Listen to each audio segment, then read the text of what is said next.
So hello everyone. सो आज हमारे साथ एक और टॉपर हैं, कुशाग्र तिवारी। तो आइए उनकी जर्नी, उनके बारे में जानते हैं कि उन्होंने कैसे इस पर्टिकुलर एग्ज़ाम को बहुत अच्छे से और बहुत अच्छी रैंक के साथ क्रैक करा है।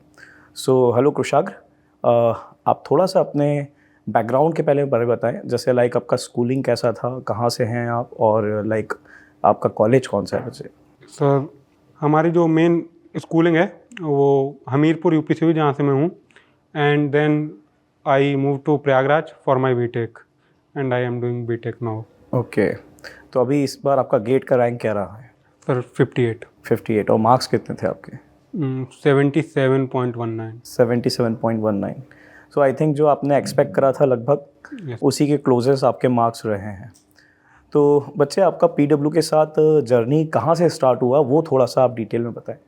सर पीडब्ल्यू का तो मतलब पीडब्ल्यू के साथ स्टार्ट हुआ था हमारा फर्स्ट 12th में लक्ष्य बैच लिया था, लक्ष्य बैच लिया था जेई के टाइम जो जेई की प्रिपरेशन होती है। हाँ। ओके। और उससे पहले भी अलग सर के वीडियो देख लेते थे 11th 12th के, जो उनके चैनल पे थे, उधर ही से था। और उसके बाद सेकेंड ईयर की स्टार्टिंग में श्रेष्ठ बैच ले लिया था। ओके, तो आपने उस समय जेई मेंस दिया था, तो आई थिंक आपका क्या उस समय एनआईटी में वहाँ से Yes, सिलेक्शन हुआ, और फिर उसके बाद आप शेष बैच ज्वाइन किया। मतलब आपकी जो जर्नी रही वो काफ़ी लंबी रही पीडब्ल्यू के साथ। Yes sir. और नो डाउट आपको काफ़ी हेल्प मिला होगा। तो बच्चे, जैसे आपने गेट में देखा होगा कि आपकी प्रिपरेशन आप कर रहे होगे ड्यूरिंग द लाइक हम लोगों के साथ, तो आपको क्या चैलेंजेस फेस हुए during the preparation? Sir challenges तो मेनली रहते हैं कि बैकलॉग्स हो जाते हैं, कोई कंसेप्ट समझ में नहीं आया, मॉक्स में कम आ रहे हैं, यही मेनली चैलेंज। तो फिर इसे ओवरकम कैसे करा आपने? सर अब जैसे बैकलॉग आपका, जैसे मान लीजिए कई बार ऐसा होता है कि लेक्चर्स एक्यूमुलेट हो जाते हैं। सर बैकलॉग क्या था कि जैसे सेमेस्टर के बाद छुट्टियां मिलती हैं तो उनमें, या समर ब्रेक हुआ या कोई ब्रेक हुआ, उस टाइम पे अच्छे से हो जाता था सब्जेक्ट। मतलब जो आपका फ्री टाइम था that you have utilise completely. आपने कोशिश करी कि आपका जो जर्नी में ड्यूरेशन मिलते गया जो भी छुट्टी का, वो आपने उसको यूटिलाइज़ करा है पूरी तरीके से। ओके।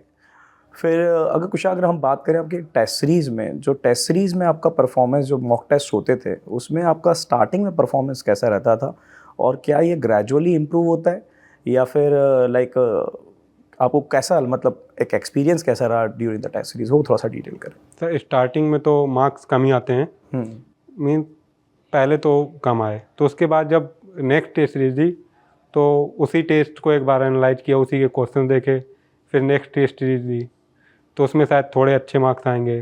फिर ऐसे ही करते इम्प्रूव होते होते 60-70 के अप्रॉक्स मार्क्स आने लगे थे। ओके।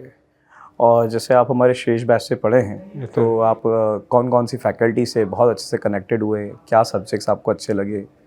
मेनली तो सर हमारे जो बैच में थे उसमें सर बादल सर थे, मृगांक सर, इनका सर बढ़िया लगा।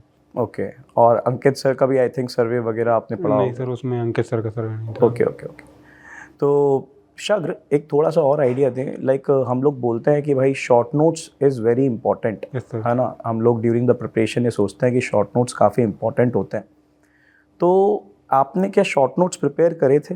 Yes sir. और इसे कैसे प्रिपेयर करा, क्योंकि बच्चों को बहुत ज़्यादा कन्फ्यूजन रहता है कि वो शॉर्ट नोट्स कैसे बनाए एक्चुअली में। सर शॉर्ट नोट सर, एक तो सर हमारे दो टाइप के मेनली शॉर्ट नोट्स थे। पहले थे जो लेक्चर के टाइम जो चीज़ें समझ में कठिनाई हुई या फॉर्मूले वो लिख लिए, और दूसरे होते हैं कि जैसे सब्जेक्ट पढ़ लिया, अभी अभी पढ़ा है, फ्रेशली रिवाइज किया है, तो जो जो चीज़ें याद आ रही हैं उनको नोट कर लिया। सर उनसे रिवीजन में बहुत फ़ायदा मिलता है। बहुत फ़ायदा मिलता और जैसे सर खुद के अगर हैंड रिटन है तो याद रहता है कि हाँ खुद से हाथ से लिखी कि इस जगह पे ये फॉर्मूला लिखा हुई है, तो याद करना बहुत सही रहता है। है। ओके। तो आपने लॉन्ग नोट्स भी बनाए थे साथ में? नहीं, लॉन्ग नहीं बनाए थे। तो लाइक जैसे स्मार्ट स्टडी का एक आपने बोल सकते हैं कि फुल यूटिलाइजेशन करा, कि आपने एक तरीके से नोट्स नहीं बनाए, लॉन्ग नोट्स प्रिपेयर नहीं करे। सर वैसे भी गेट ज़्यादा थ्योरेटिकल है नहीं, तो थ्योरी हमने कोई लिखी नहीं थी। बाकी जो पहले शॉर्ट्स में बनाए थे उसमें फॉर्मूले और कंसेप्ट दोनों रखे थे, जो जैसे इंपॉर्टेंट कंसेप्ट है उसको लिख लिया था जितने में हो पा रहा था, और फॉर्मूले थे। और प्रैक्टिस आपका मेन प्रैक्टिस था। सर तो प्रैक्टिस के सोर्स क्या आप यूज़ करते थे बेसिकली? जस्ट दो सोर्स थे, एक तो पीवाईक्यू की बुक्स ली थी, और टेस्ट सीरीज, बस। Test series. उसके अलावा डीपीपी प्रैक्टिस शीट्स वगैरह? डीपीपी थोड़ा ट्राई किया था डीपीपी, बट पहले थोड़ा हार्ड लगा और सब सब्जेक्ट का नहीं किया था, कुछ का किया था जो मेन ज़्यादा मार्क्स के आते हैं, जैसे इन्वायरमेंट, जियोटेक और ट्रांसपोर्ट। ओके।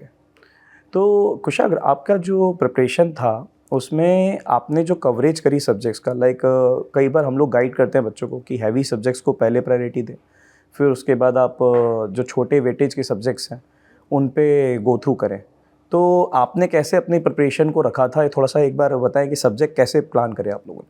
सर हमारे सेमेस्टर चल रहे थे, तो मेनली जो ऑर्डर था वो सेमेस्टर के हिसाब से था। जो जो सब्जेक्ट चलते थे हमने लिया बैच स्टार्टिंग में इसी वजह से था कि सेमेस्टर में थोड़ा हेल्प हो जाएगी, ओके।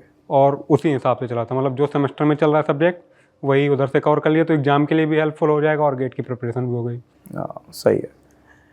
एक चीज़ और है कुशाग, जैसे बच्चे कई बार ऐसा होता है कि वो डिफ़िकल्टी फेस करते हैं। जैसे आप कॉलेज में जा रहे थे, रेगुलर पढ़ रहे थे, और आपके लिए पढ़ना डेफिनेटली एनआईटी के अंदर बहुत ज़्यादा कहीं ना कहीं मायने रखेगा, और सीजीपीए मेंटेन करना बहुत इंपॉर्टेंट हो जाता है।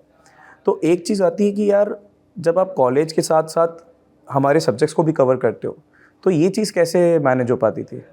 सर वो दोनों सेम ही है लगभग। अब जैसे सर जियोटेक का ही है, तो पहले बादल सर से हमने पढ़ लिया था गैप के टाइम, तो एक बार वो हो गया। उसके बाद जब पढ़ाते थे कॉलेज में तो एक बार वो रिवाइज बहुत अच्छे से हो गया, तो रिवीजन भी साथ में होता ही जा रहा था कॉलेज के थ्रू भी।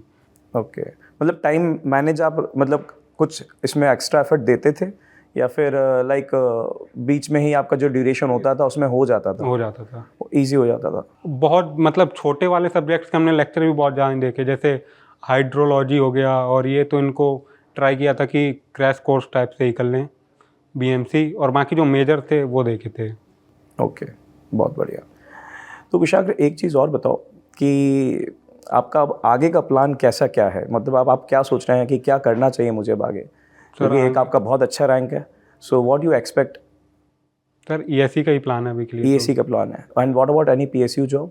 सर मिल जाएगा जो ले लेंगे, लेकिन सर अभी तो प्लान ईएससी का ही अभी है। प्लान नहीं, बस ईएससी अपने को फुल फोकस के साथ आपको गेट का भी थोड़ा बहुत देखते जाएंगे, लेकिन अच्छा, गेट में you want to improve your rank in future. Very nice. So ये थे कुशाग्र, जिनसे हमारा एक डिस्कशन था।